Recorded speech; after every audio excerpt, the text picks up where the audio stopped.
You ever scroll TikTok for just 5 minutes and suddenly it's 2 hours later? See, your brain feels fried and you have no clue where your day went. Or maybe you find yourself reaching for your phone every time you're uncomfortable, just to get that little bit of hit of distraction. Yeah, I've been there. We all have. But here's the hard truth: instant gratification is silently destroying your ability to succeed. It's killing your discipline, your focus, and your patience. And most of all, your identity as someone who finishes what they start. Welcome back to Hard Truths, the podcast where we don't sugarcoat what's killing your momentum. We break it down, rip it open, and rewire your mindset from the inside out. So today, we're getting real about why you can't stop reaching for a quick reward and how that's costing you everything you say you want. Let's talk about it. Let's get this out of the way first. Your brain is not broken. It's just overwhelmed. See, we live in a world engineered for dopamine overload. From social media notifications to endless content loops to one-click Amazon purchases. Everything around you is designed to give you a hit of pleasure without any effort. But that comes at a cost. See, the more dopamine you get from easy sources, the less sensitive your brain becomes. That's called the dopamine desensitization, meaning you need more stimulation to feel satisfied, and real work starts to feel really boring, tedious, and even painful. Let me give you an example. Finishing a book takes effort. Dopamine comes later. But watching a 60-second video of someone else summarizing that book, easy hit. Going to the gym, hard, uncomfortable, slow rewarding. But scrolling fitness TikToks from bed, easy, instant hit, zero results. You see the problem? We train ourselves to expect high reward for low effort.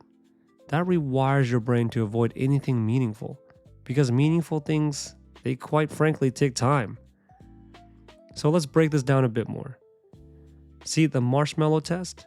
A famous study from Stanford put a marshmallow in front of kids and told them, you can't eat this now, or you can wait 15 minutes and get two. See, kids who waited scored better in life, higher SATs, healthier habits, more stable relationships. Why? Because delayed gratification isn't just a trait, it's a skill, and it predicts long-term success. Now pair that with what modern neuroscience tells us.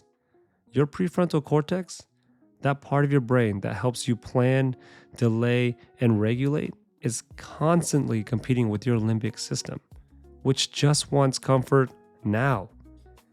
And every time you reach for a quick reward, you strengthen the limbic impulse.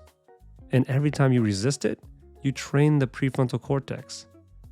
So the more you crave cravings, the weaker your long-term brain becomes. But there's something deeper here too. Over time, instant gratification reshapes your identity. You stop seeing yourself as someone who finishes, follows through, or even grinds. You start seeing yourself as a kind of person who always starts but never sticks with it. And identity? That drives behavior more than motivation ever will. So let me ask you this. How many times have you said, I'm just not consistent? Or, I need to feel more motivated? Or my favorite, I'll just start fresh on Monday. See, none of that is true. The truth is, your brain has learned to fear boredom, delay, or even friction. Not because you're weak, but because the world's trained you that satisfaction should come fast, easy, and with a dopamine hit. So let me be real with you. There was a stretch of time where I was completely addicted to distractions. I'd wake up, grab my phone, scroll for an hour, skip my workout, check emails, jump from app to app to app, and boom, By 3 p.m., I felt exhausted, but had accomplished little to nothing meaningful. Then I'd tell myself, hey Danny, I deserve to relax tonight. So more screens and more dopamine. And you want to know the worst part? I knew I was sabotaging myself, but I just couldn't stop because I had trained my brain to avoid anything uncomfortable. That moment really shook me. One day I looked at my calendar and I realized months had passed and the goals I set were just ideas. Nothing had moved. That's when it hit me. I wasn't lazy. I was just addicted to ease. Think of your brain like your body. You wouldn't live on soda and chips and expect to feel strong, right? So why are we feeding our brains junk dopamine all day and expecting to feel motivated? See, fast dopamine is like fast food. It's cheap, addictive, and leaves you feeling worse the more you consume it. But here's the flip side. Discipline, focus, effort, that's the clean diet.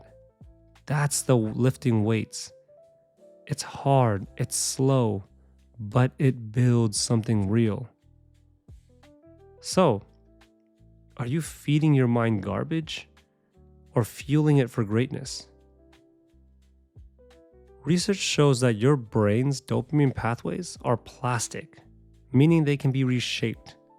The less you feed them with junk, the more sensitive they become to meaningful rewards. And here's the powerful part. Even just delaying gratification by a few minutes. Think choosing boredom for 30 seconds instead of distraction, resisting one craving. See, every time you do that, you're literally rewiring your brain for strength. Dr. Andrew Huberman talks about this in terms of effort-based dopamine. When dopamine is linked to effort instead of outcome, you become more resilient, more consistent. You stop chasing highs and start loving the grind. Take someone like David Goggins. That guy runs ultra marathons, trains like a machine, and thrives in discomfort. But he didn't start that way. He rewired his brain through daily, deliberate rejection of comfort. He learned to attach pride to effort, not to ease. See, if Goggins can do it in the harshest of ways, you can do it in the smallest of steps. Same wiring, same rules. So with that said, I want to share something that I came up with and that I use. I call it the Dopamine Audit Method. Once a week, I give myself 10 minutes to reflect. No screens, no distractions. I sit with a notebook and ask myself these 3 questions. What gave me fast dopamine this week? What actually drained me? And what pushed me closer to my long-term goals? Then, I pick one thing to remove and one challenge to lean into. See, it's not about being extreme. It's about being intentional. Over time, this one habit brought me back to life. I could focus longer, sit deeper in discomfort, finish things I used to quit because I wasn't operating on autopilot anymore. I was paying attention. And I want you to try it. This week, 10 minutes. Just be honest with yourself. So here's your challenge for the next 24 hours. No social media, no mindless YouTube, no sugar if you can help it, no junk dopamine. I want you to feel the itch, sit with it, breathe through it, and then take one action you've been avoiding. That thing you've been putting off for days, weeks, maybe months. Do it, no matter how small. You'll be shocked how good it feels when your brain has to earn the reward. So let's wrap this up. This isn't about being perfect. This is about being powerful. If this episode hit you, don't just sit with it. Act on it. Share it. Start the conversation with someone in your life who's been living distracted. And maybe Invite them to try the dopamine audit with you. Tag me at DannyLevin, DANNYLYVIN. I want to hear what you're cutting out and what you're choosing instead. This is Hard Truths. Until next time, stop chasing hits, start chasing meaning.